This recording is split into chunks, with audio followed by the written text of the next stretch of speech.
Okay, so we are here for the final video, and I've tried to give Maria something quiet to play with. She's getting really excited about the fact that I'm teaching math. This is already at least take 2 of this last video, so we'll see how this goes. Because she also likes, she really wants to growl right now. I don't know. I'm hoping that that I can share some intelligent information with you. But we are going to talk about factored form and standard form. We're going to talk about what we learned when it came to quadratics. We're going to talk about what it means when it comes to polynomials. So this will be a bit of a quicker video.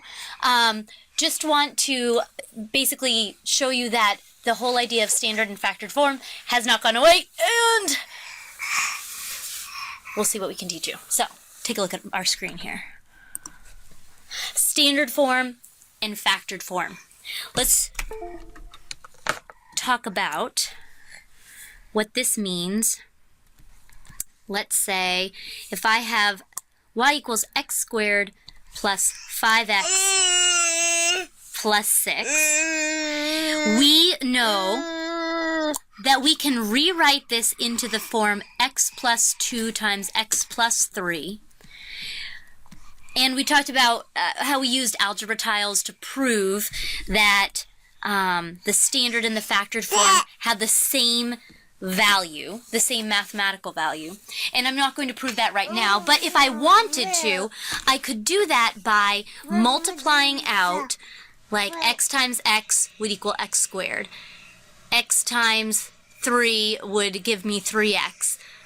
This would give me 2x and 6. And if maybe I will write it out. X squared plus 2x plus 3x plus 6. And if I combine that, I end up with the standard form. So I do know that the standard and the factored form are the same mathematical expression, just written in 2 different ways. All I want to show you is that this works for polynomials as well, but we just have more factors. So for instance, let's say I had the expression y equals x plus 1 times x plus 2 times, let's say, x minus 1 times x minus 2. What I'd have to do here in order to find out the standard form is just multiply. Now we can only distribute 2 blocks at a time, FOIL or double distribution. So let's say we simplify the first 2. X times x is x squared. X times 2 is 2x. 1 times x is 1x. And 1 times 2 is 2. I can also simplify these 2. So this is now a whole group. And I would do the same thing, x squared minus 2x minus 1x plus 2, because a negative times a negative is a positive. Let's simplify. That's x squared plus 3x plus 2 times x squared minus 3x plus 2. And then I can continue to FOIL this out. Now I need to use triple distribution, basically. X squared times all of these. That would be x to the 4th minus 3x squared plus minus 3x cubed plus 2x squared. Now I take the second one, multiply it. This is messy, isn't it? Plus 3x cubed minus 9x squared plus 6x. And then lastly, we need to take this 2 and distribute it 3 times.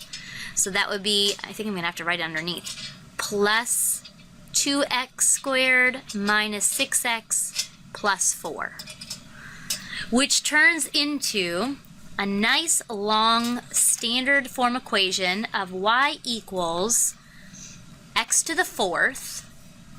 Actually, you know what? Let me write this in a different color so that we'll use pink because it will stand out. So y equals x to the 4th We have negative x cubed, negative 3x cubed, positive 3x cubed. Oh, so those eliminate each other. Then we have 2x squared and 2x squared and negative 9x squared. That's going to give us a total of minus 5x squared. And then we have negative 6x and negative 6x. That will give me minus 12x. And then plus 4. So as you can see, I have created a standard form equation. In the standard form, I have a nice descending order, 4th power squared x, 4 for the constant term. Whereas in the factored form, I had like x plus 1 times x plus 2 times x minus 1 times x minus 2. So they look very different, but just like in the quadratics, we see that both are the same. They both represent the same thing. And for instance, if I were to put the left hand, the standard polynomial, into your, if you were to put it in your calculator, and then you were to go ahead and graph the factored form alongside it, you'd get 2 overlapping graphs. It would graph exactly the same thing. In class, we're going to talk more about what that means as far as the graph goes. Remember that when it came to quadratics, the factors told us where the x-intercepts were. It told us where the zeros or the roots of the function were. So we're going to see how that might apply to a polynomial. And a few more observations, like for instance, see that when we have 2 factors, we end up with an x squared. When we had 1, 2, 3, 4 factors, we ended up with an x to the 4th. And we're going to make some observations, some generalizations, and decide how that might affect our graph. But for now, we're just going to leave it at this, that when we talk about a quadratic, we need to remember that there is a standard and a factored method to writing it. All right, that is it, and we will talk more about that in class.